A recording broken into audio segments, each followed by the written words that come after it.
놀러를 가든 어딜 가든 이제 네 새끼는 니네가 데리고 다녀라 아니면 더 클 때까지 기다려 봐주는 것도 하루 이틀이지 너희 고생하지 말라고 힘들어도 참고 봐줬더니 그게 당연한 줄 아니 너희는 고맙긴 했어. 당연히 고맙죠. 갑자기 왜 그러시는데요? 맡아주신다면서요. 그동안 너희가 말없이 우리 집에 들이닥쳐서 애만 덜렁 놓고 갔을 때도 이해했는데 이제 깨달았다. 너희한테는 엄마가 공짜로 써먹을 수 있는 보모라는 걸 말이야. 아니 할머니가 손자 좀 봐줄 수 있는 거지 왜 말을 그렇게까지 해요. 갓난아기 맡기는 것도 아니고 그냥 애 밥만 차려주시면 되잖아요. 그 쉬운 거를 왜 너희는 못한다는 거야. 그리고 갓난아기가 아니라고 그러면 너희 둘째 생겨도 안 맡긴다는 거야. 나는 이제 더 이상 니네 애기 못 봐주니까 맡길 생각하지 말어. 둘째가 생기든 셋째가 생기든 너희 힘으로 알아서 키우고 그게 부모지 어머니. 저는 친정에 멀리 있어서 부탁할 때라고는 어머니밖에 없는데 그렇게 말씀하시면 너무 서운해요. 나도 서운해. 나도 너희한테 서운해. 너희는 내가 집에 가끔만 와도 불편해서 죽을라 그러고 밥 한 끼 내준 적도 없으면서 너희는 필요할 때만 부모 이용하니 나도 너희가 애 맡기고 가면 불편하고 힘들어. 어떻게 이렇게 이기적일 수가 있어. 오늘 이야기 석주인공은 71세 박희용 씨입니다. 박 씨의 30대 후반 아들 김옥자는 최근에 결혼을 했습니다. 좋은 시어머니가 되고 싶었던 박 씨는 참 노력을 많이 했습니다. 하나밖에 없는 아들이 애틋하기에 하나밖에 없는 며느리도 아끼고자 했죠. 그래서 아들 며느리의 부탁을 들어주었던 것인데 호의가 계속되니 어느새 그것이 권리가 되어버렸습니다. 고마움 없이 그저 받기만 하는 게 당연해진 것이죠.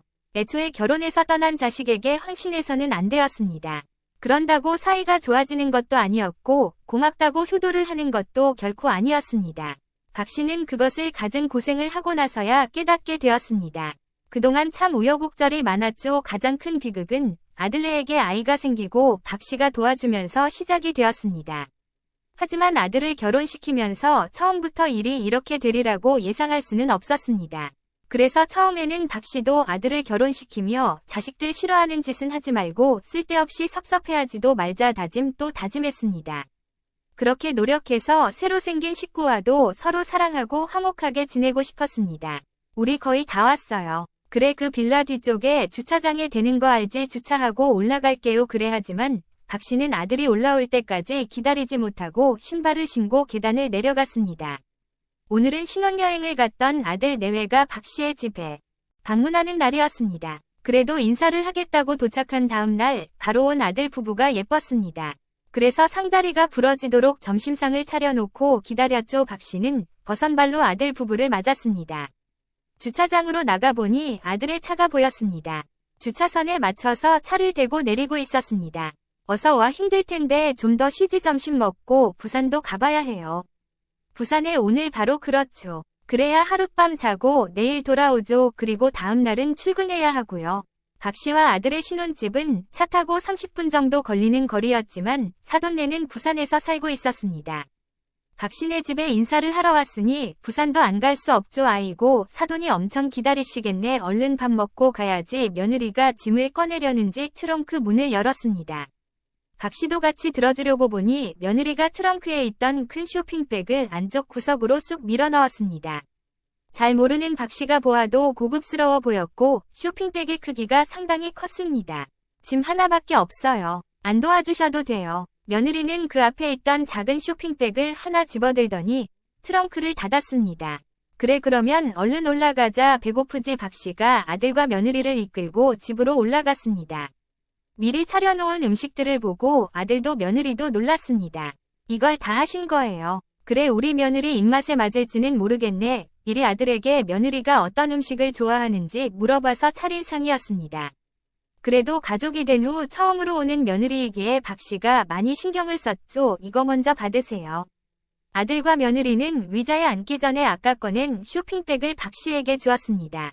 이게 뭐야? 이탈리아에서 산 거예요. 유럽으로 다녀온다더니 웬걸 선물을 사온 듯 했습니다. 쇼핑백을 보니 아까 트렁크에서 봤던 것과 같은 메이커 같았습니다. 뭘 이런 걸 다 사와. 이 돈으로 맛있는 거 한 번 더 사 먹지. 그래도 어떻게 빈손으로 와요. 아이고 너무 고맙다. 안에 들어있던 상자를 열어보자 화려한 무늬가 새겨진 스카프가 나왔습니다. 어머 너무 곱다. 혜지가 고른 거예요. 아들이 며느리를 가리키며 말했습니다. 혜지야 너무 고마워. 잘 쓸게. 안 사둔 것도 샀지. 당연히 샀죠. 걱정 마세요. 트렁크에 있던 커다란 쇼핑백을 떠올렸습니다.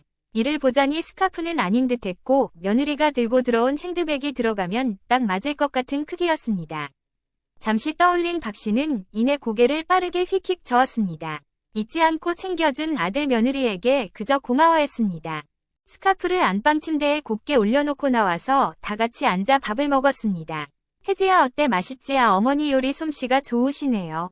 그래 많이 먹고 싸가고 싶은 거 있으면 말해. 둘 다 일하니까 제대로 차려서 먹기가 힘들어요. 진짜 갈 때 좀 싸주세요. 김치도 식 올리기 2달 전부터 살림을 합쳐서 같이 살고 있던 아들과 며느리였습니다. 맞벌이를 하니 뭐 하나 제대로 해먹기 힘들었던 것 같았습니다. 아들은 원래 한 끼에도 김치를 여러 종류를 꺼내서 먹을 정도로 좋아했습니다. 친정엄마가 너무 멀리 계시니까 혜지가 힘들겠네. 뭐 먹고 싶은 거 있으면 나한테 말해. 내가 해줄게. 감사합니다. 며느리는 박 씨가 차려놓은 밥을 맛있게 먹었습니다. 너희 지금 부산 내려갈 거면 반찬은 다음에 싸줄게. 먹고 싶은 거 있으면 메시지 보내줘. 알았어요. 저희는 이만 가볼게요. 그렇게 아들과 며느리를 보내고 다음날 아들에게서 메시지가 도착했습니다. 정말로 먹고 싶은 반찬을 적어서 보낸 것이죠. 그래서 아들이 올라오는 시간에 맞춰서 조금씩 담은 반찬들을 들려보냈습니다. 그리고 그때부터 종종 아들이 반찬을 가져갔죠. 퇴근할 때 빈 반찬통을 들고 박 씨에게 들리면 박 씨가 새로 한 반찬들을 들려보냈습니다. 아들은 잘 먹겠다고 하고 가져갔습니다. 박 씨 혼자 먹을 땐 간단히 차려 먹는데 아들 내줄 반찬들을 해야 하니 여간 힘들고 까다로운 것이 아니었습니다. 간 하나 맞추는데도 신경이 쓰였습니다. 하지만 기쁜 마음이 더 컸습니다. 그래도 가까이 상이 서로 챙겨주며 지낼 수 있어서 좋았습니다. 하지만 그렇게 반찬통을 채워주는 게 일상이 된 어느 날이었습니다. 지난번 반찬을 가져가고 일주일 정도 있다가 아들이 퇴근길에 박 씨에게 들렀습니다. 왔니? 그러자 말없이 반찬통이 든 쇼핑백을 식탁 위로 탁 올려놓는 아들 박 씨는 깜짝 놀라 아들을 쳐다보았습니다. 그러자 아들이 화가 난 표정으로 박 씨에게 말했습니다. 엄마 앞으로는 반찬 싸주지 마세요. 왜 그래? 집에서 밥 잘 안 먹어요. 희한한 대답이었습니다. 여태 받아간 반찬들은 다 뭐였는지 의아했죠. 여태 잘 먹어놓고 왜 그래? 저희 집 아침밥도 안 먹고요. 저녁도 거의 밖에서 먹거나 시켜 먹어요. 엄마가 해준 거 먹을 일이 없어서 냉장고에 다 썩어 있는 거 제가 아침에 통 씻어서 가지고 오는 거예요. 박 씨는 큰 충격에 빠졌습니다. 당연한 듯 가져가길래 잘 먹고 있는 줄로만 알았습니다. 그것 때문에 오늘 아침에도 혜지랑 싸우고 매번 반찬통 들고 다니는 것도 번거로워요. 박 씨에게 괜한 화풀이를 하는 아들 박 씨는 너무 억울했습니다. 아들과 며느리가 싸운 것이 꼭 박 씨의 탓인 것 마냥 말하고 있지만 박 씨도 달라는 반찬을 힘들게 해서 준 죄밖에 없었습니다. 아니 네가 싸달라고 했잖아. 왜 여태 가져갔어? 그러면 지금까지 준 반찬들 다 버렸다는 거야. 그러자 아들이 여전히 화가 난 표정으로 입을 꾹 다물었습니다. 반찬 주면 밥만 해서 먹으면 될 것 아냐. 집에서 밥을 해야 먹죠. 혜지가 안 차리면 너라도 차려서 먹으면 되잖니. 저도 퇴근해서 힘든데 그냥 시켜 먹는 게 더 편해요. 아들의 대답에 이번엔 박 씨가 입을 다물었습니다. 기분이 상한 정도로는 지금 박 씨의 심정을 다 표현하지도 못했습니다. 먹기 싫다는 거 억지로 떠안겨준 것도 아니고 달라길래 열심히 만들어줬을 뿐인데 왜 자신을 눈치 없고 이상한 엄마를 만드는지. 그럼 우리 서로 쓸데없는 일만 하고 있었던 거네. 얼마나 감정 낭비, 노동 낭비, 시간 낭비냐. 앞으로는 안 줄게. 진작 좀 말하지. 그랬어. 엄마가 말하면 못 알아들을 것도 아니고 제 뜻은 그게 아니고요. 저도 속상하니까 죄송해요. 박 씨는 아들이 참 야속했습니다. 진작 말했으면 그 고생을 하지 않는데 그리고 그걸 고지고대로 버렸다고 말하는 건 무슨 예인지. 아무리 그런 일이 있었더라도 애들러 말했다면 눈치껏 안 줬을 테 말이죠. 반찬 버리는 일을 가지고 아들과 며느리가 싸웠을 것을 생각하면 박 씨의 속이 새카매졌습니다. 며느리 탓할 것도 아니었습니다. 그러고도 계속해서 가져간 아들의 탓이 컸습니다. 이를 친한 모임 친구에게 말하자 그 친구가 혀를 차며 말했습니다. 아이고 언니 요즘엔 김치나 반찬 싸주면 집에 가는 길에 휴게소에서 버리고 간댔잖아. 그걸 뭐하러 여태 해줬어. 나도 우리 아들 딸 절대 반찬 같은 거 안 해다 줘. 애들도 다 싫다 그러더라고. 아니 내가 괜히 그랬나. 박 씨가 궁시렁거리자 친구가 말했습니다. 그래도 그거 들고 아들 집에 찾아가지 않은 게 다행이네. 지난번에 저기 산거리에 세탁소 언니 있지. 복날이라고 닭 삶아서 아들네 갔다가 쫓겨났댔잖아. 쫓겨났다고 아들이 쫓아냈대. 아니 뭐 진짜 발로 뻥 차서 쫓아낸 건 아니고 얼마나 질색하던지 그 냄비 그대로 들고 다시 돌아왔다고 얼마나 하소연을 하던지 말없이 찾아간 거야. 글쎄 그 언니 말로는 말하고 찾아갔다고 하던데 진짜 그랬는지는 모르지. 뭐 아무리 그래도 그랬으려고 자식인데 어쨌든 그만큼 자식들이 부모가 뭐 해다 주는 걸 안 좋아한다는 거지. 늙은 엄마들은 괜히 힘 뺄 필요 없어. 애들이 뭐 먹고 싶으면 어련히 알아서 잘 사 먹겠어. 우리 때랑 같나? 우리는 어릴 때 먹을 게 적었으니까 이렇게 반찬 해다가 나누는 게 정이고 사랑이지만 요새는 널리고 널린 게 맛있는 음식이잖아. 들어보니 그 말도 맞았습니다. 하지만 그것과 해준 반찬을 버리는 것은 별개의 문제였습니다. 잘 안 먹게 되니 이제는 주지 마세요. 이렇게만 말했더라도 서운하지도 않았을 텐데 굳이 그걸 다 버린다고 하는 아들의 말에 받지 않아도 될 상처를 크게 받아버렸습니다. 그리고 얼마 안 가 며느리가 임신을 했을 때였습니다. 결혼한 지 얼마 안 되어 바로 아이가 들어선 며느리에게 축하 전화를 한 통 했습니다. 쿵한 마음은 남아있었지만 그래도 축하하리래도 가만히 있을 수는 없었습니다. 혜지야 축하해. 네 감사해요. 어머니 그래 건강 잘 챙기고 입덧은 안 하니 조금 하는데 아직은 괜찮아요. 여전히 며느리와는 써먹써먹했습니다. 아무래도 자주 보지 않으니 친밀해지기는 어려웠습니다. 뭐 내가 도와줄 건 없고 아니요 그래 필요한 거 있으면 말해라 그러고는 전화를 끊었습니다. 며느리의 말대로 필요한 건 없어 보였습니다.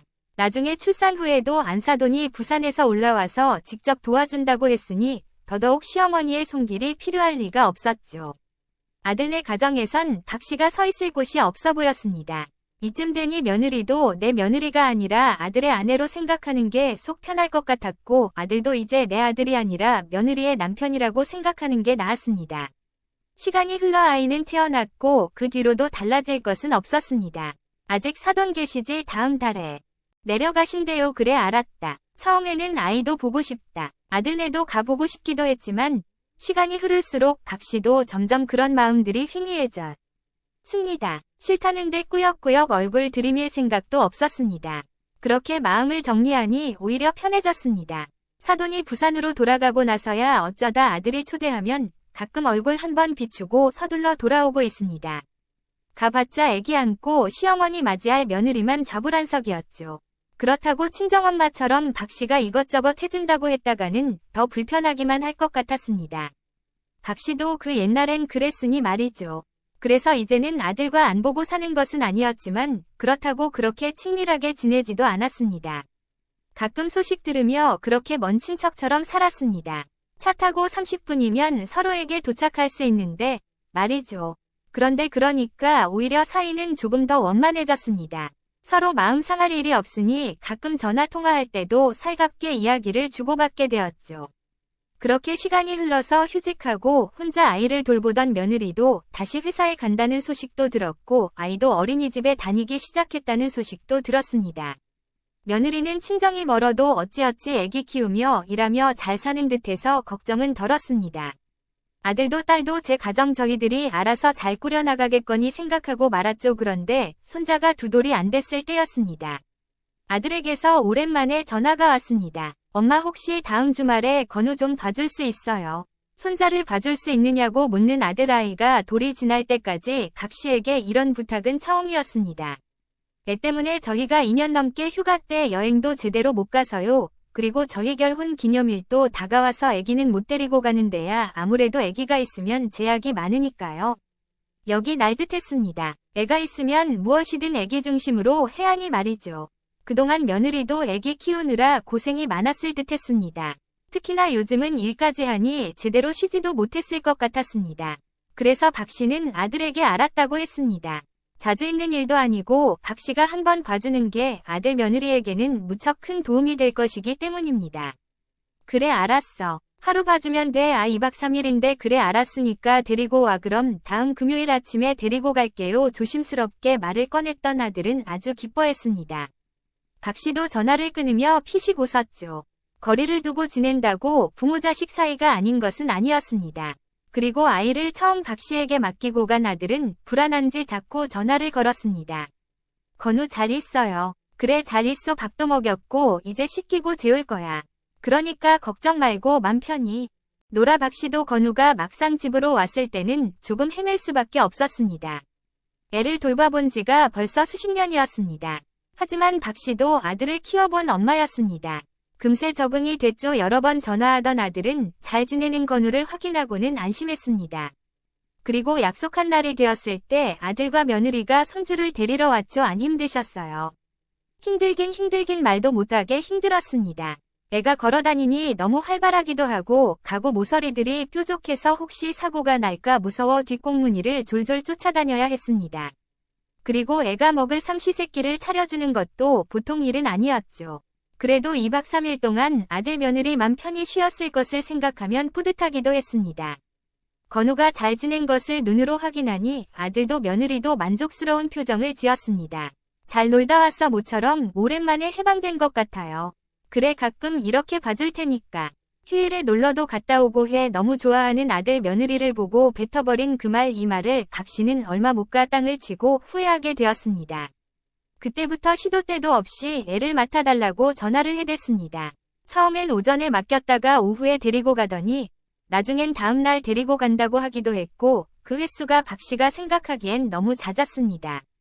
휴가를 가거나 주말에 가끔씩 돌봐주는 것을 생각했던 박씨는 요즘 아들네가 도를 지나친 것 같다고 느꼈습니다. 픽픽픽 기계음이 들려 박씨가 부스스 눈을 떴습니다. 어안이 벙벙해 있는데 안방문이 벌컥 열렸습니다. 소스라치게 놀란 박씨가 뭔가를 쳐다보았는데 건우를 안고 있는 며느리였습니다. 아오 어머니 주무시고 계셨어요. 새벽에 잠을 좀 설쳐서 시계를 보니 오전 9시였습니다. 건우 아빠가 그냥 들어가서 건우 놓고 오면 된다고 하길래요. 며느리의 말이 참 황당했습니다. 건우가 무슨 택배 상자라도 되는 것 마냥 말하는 것이 어이가 없었죠. 비밀번호는 아들이 알려주었겠지만 이렇게 막무가내로 들어오는 것은 무슨 예절인가 싶었습니다. 저 그럼 가볼게요. 건우를 박씨 침대 위에 앉히고 돌아서려는 며느리를 박씨가 불러세웠습니다. 언제 데리고 가려고? 이따가 건우 아빠가 연락드릴 거예요. 전 좀 급해서 가볼게요. 쉬세요. 그러더니 나가버렸습니다. 아이와 둘이 횡하니 남겨진 박씨는 황망함에 말을 잃었습니다. 무슨 이런 경우가 다 있나 싶었습니다. 요즘 애 좀 봐달라고 연락할 때 몇 번 안 된다고 했더니 이제는 연락도 안 하고 오는 모양이었습니다. 남겨진 아이 혼자만 신이 나서 엉덩이를 들썩들썩했습니다. 너희 엄마 아빠는 또 어딜 간대니? 아이를 안고 중얼거린 박씨가 거실로 나왔습니다. 거실이 건우의 장난감으로 가득 차 있었습니다. 그 광경을 보고 박씨가 꺼지는 한숨을 내쉬었습니다. 그리고 건우에게 해줄 반찬거리가 있나 냉장고를 열어보며 박씨는 다시 한번 깊게 숨을 내쉬었죠. 참 좋은 부모 되기 너무 힘드네. 그 뒤로도 몇 번 이렇게 연락 없이 찾아와 건우를 두고 갔는데 그럴 때마다 방금 온 아이를 도로 돌려보낼 수 없었던 박씨였습니다. 그런데 이게 몇 번 반복되다 보니 정말 박씨가 봐줄 수 없는 상황이 됐을 때는 아들 며느리가 과하게 서운해했습니다. 오늘은 깨어 있었지만 주인 있는 집 밖에서 들리는 비밀번호 치는 소리가 달가울 리는 없었습니다. 그리고 오늘은 정말 저 소리가 싫은 이유가 있었습니다. 연락 좀 하고 오라니까 엄마 오늘 모임에서 야유회 간다고 했잖아. 그러자 아이를 안고 들어오던 아들과 며느리가 당황했습니다. 언제요? 지난번에 말했잖아. 엄마 말은 귓등으로도 안 듣지. 저희 지금 건우 놓고 나가봐야 되는데요. 아주 당연하다는 듯이 말하는 아들. 처음에 건우를 맡길 때 조심스러웠던 아들은 이제 온데간데 없었습니다. 엄마도 10분 안에 나가봐야 돼. 그러자 아들이 무척이나 짜증을 냈습니다. 아니 그럼 우린 어떡하라고요? 그런 일정이 있었으면 미리 제대로 말을 해줬어야죠. 엄마는 지난번에 분명히 얘기했다. 그리고 연락을 해야 하는 건 내가 아니라 너희 아니야. 아들이 곤란한 듯 며느리와 눈을 맞추었습니다. 그런 아들 며느리를 보며 박씨가 말했습니다. 너희 놀러 가는 거면 애를 좀 데리고 다녀. 이제 클 만큼 컸는데 왜 맡기고 너희만 다니는 거야. 불편하니까 그렇죠. 애 때문에 아무것도 못하고 애 키우는 부모가 어떻게 편한 것만 찾아 나도 시간 날 때 봐준다고 한 거였잖아. 그런데 요즘 너희들 보면 애는 내가 다 키우는 것 같아. 그러자 며느리의 표정도 구겨졌습니다. 아무튼 엄마는 오늘 약속 취소 못해. 지금 나가야 해. 다 같이 가는 거고 돈도 다 냈어. 얼마요? 제가 드릴게요. 그게 중요하니? 엄마도 엄마 일정이 있는 거잖아. 선약이 있다는데 왜 이렇게 막무가내야. 박씨도 이제는 슬슬 화가 났습니다. 선약은 저희죠. 언제는 애기 맡아줄 테니까. 놀러도 다니고 하라면서요. 그게 이렇게 자주 맡기라고 했던 거니. 그리고 연락도 안 하고 불쑥불쑥 들어와서 애만 놓고 가고 말이야. 너희가 그렇게 자꾸 맡겨 버릇하니까 주말에 애 보기가 더 힘든 거야. 애랑 시간 보내는 것도 익숙해져야지. 애기를 데리고 갈 만한 곳이 아니니까. 그렇죠. 다른 부모들은 휴가 땐 애기 데리고 갈 만한 곳부터 찾는다던데 어째 너희는 거꾸로니. 박씨가 한 소리 했더니 아들도 기분이 상했는지 씩씩대며 건우를 데리고 돌아가 버렸습니다. 그리고 박씨도 나갈 준비를 하다 말고 천장을 쳐다보며 한숨 쉬었습니다. 역시 애 봐준 공은 없다더니 옛말에 틀린 말 하나 없었습니다. 애를 봐줘도 고마운 줄은 모르고 안 봐주면 역정을 내니 괜히 여태 고생하며 돌봐준 듯 했습니다. 적당한 거리를 두고 지내자 했던 스스로의 다짐을 지키지 못했던 박씨의 잘못이었습니다. 어리석다고 손가락질 당해도 샀죠. 그 뒤로는 빈정이 단단히 상했는지 아들에게서 연락이 없었습니다. 박씨도 마찬가지였습니다. 하지만 마음은 조금 불편해도 주말에 몸은 무척이나 편했습니다. 그런데 그것도 얼마 가지 않았습니다. 한번 맛본 편안함이 너무 달콤했으니 일상으로 돌아가는 것이 무척 괴로웠을 것입니다. 얼마 못 가 아들이 박씨에게 연락을 했습니다. 엄마, 지난번에 죄송해요. 제가 감정이 과했어요. 예약해둔 게 있어서 빨리 나가야 된다는 생각에 마음이 급해져서 그랬던 것 같아요. 마음 상하셨죠. 아들이 사과를 하니 오히려 박씨가 주춤하게 됐습니다. 한동안 연락 안 할 생각을 하고 있었는데 이렇게 빨리 연락이 올 줄 몰랐습니다. 앞으로는 꼭 제대로 연락하고 갈게요. 자주 맡기지도 않고요. 그러니 박씨도 마지막으로 섞는 셈 치기로 했습니다. 자주 맡기지도 않고 올 땐 연락을 한다고 장담을 했으니 그 말만 지켜진다면 큰 문제가 될 것도 없었습니다. 그리고 그 주에는 아들에게서 연락이 오지 않았고 2주쯤 지났을 때 아들에게서 다시 전화가 왔습니다. 엄마, 죄송한데 제가 회사에 급한 일이 생겨서 그런데요. 이번 주에 건우 한 번만 봐줄 수 있으세요? 금요일 밤에 맡겨서 토요일 오후까지 데리러 갈게요. 그래, 알았다. 회사에 일이 있다는데 별수 있니? 그러면 금요일에 퇴근해서 바로 건우 데리고 갈게요. 마침 주말에 일정도 없었고 급한 일이 생겼다는데 거절할 이유도 없었습니다. 그리고 금요일 저녁에 아들이 건우를 데리고 박씨의 집으로 찾아왔습니다. 오랜만에 건우를 보는 듯 했습니다. 저는 그럼 가볼게요. 그래, 무슨 큰일 생긴 건 아니지? 박씨가 아이를 건네받아 안으며 물었습니다. 그런 건 아니에요. 건우 엄마는 건우 엄마도 이번 주에 일이 있어서요. 알았다. 아들은 현관에서 곧바로 뒤돌아 나갔습니다. 건우야, 오늘은 할머니랑 놀자. 아예 신발을 벗기고 안으로 들어가려는데 건우의 발에는 신발 한 짝만 신겨져 있었습니다. 혹시나 내일 낮에 산책이라도 가게 될 수도 있는데 신발이 없으면 조금 불편할 듯 했습니다. 그래서 아이를 안은 채로 아들을 따라 나갔습니다. 아들이 주차장에 가며 통화를 하고 있었습니다. 차에 떨어져 있을까 싶어 뒤쫓아가는데 아들이 며느리와 통화하는 소리를 듣게 되었죠. 그래도 잘됐지. 애 맡길 데도 없어서 혜지, 네가 힘들어 했잖아. 그리고 둘째도 생겼으니까 앞으로 더 힘들어질 텐데 엄마랑 멀어져서 좋을 거 없지. 나 이제 출발해. 집으로 갈게. 짐 다 싸지? 응. 일단 내일 데리러 온다고 말했는데 내일 다시 전화해서 일정이 늦어진다고 하면 돼. 출발할 준비하고 있어. 바로 가게. 아들은 차에 타서 시동을 걸었고 박씨는 아들의 통화 소리를 듣고는 자신도 모르게 숨어버렸습니다. 그대로 아들의 차는 떠나버렸고 박씨는 잠시 서 있다가 서둘러 집으로 올라갔습니다. 휴대폰과 지갑을 챙겨서는 손자를 데리고 나가 택시를 탔죠. 그렇게 택시는 한참을 달려서 아들의 집으로 향했습니다. 박씨는 정신이 번쩍 든 상태였습니다. 아들 며느리가 자신을 어떻게 생각하는지 여실히 느끼게 되었습니다. 그간의 시간들이 참 허무했죠. 오늘 회사에 급한 일이 생겼다는 건 거짓말이고 둘이 함께 놀러를 가는 듯했고 아마 박씨에게 사과를 했던 것도 둘째가 생겨서 그 아이도 맡기기 위한 악어의 눈물인 듯했습니다. 어떻게 세상 천지에 이런 아들 며느리가 있는지, 며느리는 남이라 그렇다 쳐도 아들은 어떻게 지 엄마를 이용할 생각만 하는지 모르겠습니다. 아들 집 앞에 내린 박씨는 엘리베이터를 타고 올라가 초인종을 눌렀습니다.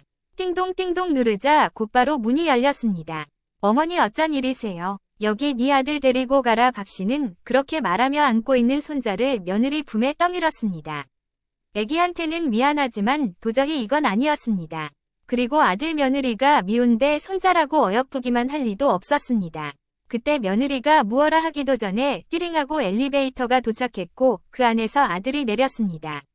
엄마 뭐해요? 왜 여기 계세요? 아들이 놀라서 물었습니다. 놀러를 가든 어딜 가든 이 새끼는 니네가 데리고 다녀라 아니면 더 클 때까지 기다려 봐주는 것도 하루 이틀이지 너희 고생하지 말라고 힘들어도 참고 봐줬더니 그게 당연한 줄 아니 너희는 고맙긴 했어. 당연히 고맙죠. 왜 그러시는데요? 맡아주신다면서요. 그동안 너희가 말없이 우리 집에 들이닥쳐서 애만 덜렁 놓고 갔을 때도 이해했는데 이제 깨달았다. 너희한테는 엄마가 공짜로 써먹을 수 있는 보모라는 걸 말이야. 너 회사에 일 생겼다는 것도 거짓말이잖냐. 아니 무슨 일이 있든 없든 할머니가 손자 좀 봐줄 수 있는 거지 왜 말을 그렇게까지 해요. 갓난아기 맡기는 것도 아니고 그냥 애 밥만 차려주시면 되잖아요. 그 쉬운 거를 왜 너희는 못한다는 거야. 그리고 갓난아기가 아니라고 그러면 너희 둘째 생겨도 안 맡긴다는 거야. 그러자 아들이 입을 꾹 다물었습니다. 며느리도 당황한 기색이 역력했죠. 나는 이제 더 이상 니네 애기 못 봐주니까 맡길 생각하지 말어. 둘째가 생기든 셋째가 생기든 너의 힘으로 알아서 키우고 그게 부모지 어머니 친정이 멀리 있어서 부탁할 때라고는 어머니밖에 없는데 그렇게 말씀하시면 너무 서운해요. 나도 서운해. 나도 너희한테 서운하다고. 너희는 내가 집에 가끔만 와도 불편해서 죽을라 그러고 밥 한 끼 내준 적도 없으면서 너희는 필요할 때만 부모 이용하니 나도 너희가 애 맡기고 가면 불편하고 힘들어. 어떻게 이렇게 이기적일 수가 있어. 아 엄마 그만하세요. 네가 더 나빠. 네가 엄마를 존중했으면 이렇게는 못하지. 나도 이제 너네 존중하네. 아니 예전처럼 그냥 가끔 연락만 하는 사이 하자. 그것도 싫다면 나도 이제는 연락도 안 할란다. 이제 하나도 안 하시오. 그러고는 휙 돌아서 엘리베이터를 타버렸습니다. 그동안 아들 며느리와 가깝게 지내려고 노력했던 자신이 바보 같았습니다. 박 씨가 여태 손주를 돌봐준 것에 대해 진심으로 고마워했다면 이렇게 거짓말까지 해가며 애를 맡기지도 않았겠죠. 둘째고 뭐고 박 씨는 봐줄 생각을 싹 접었습니다. 그동안 호의로 사랑으로 도와준 것인데 결국 이런 결말을 맞게 되었습니다. 집으로 가는 길이 서글펐습니다. 아들도 며느리도 자기 자식 자기들이 키우며 힘든 것도 알고 고생을 좀 해봐야 부모 마음을 조금이나마 알게 되겠죠. 그러니 박 씨도 이제 더 이상 아들 걱정은 하지 말고 박 씨 본인이나 걱정하며 살기로 다짐했습니다. 차라리 후련했습니다.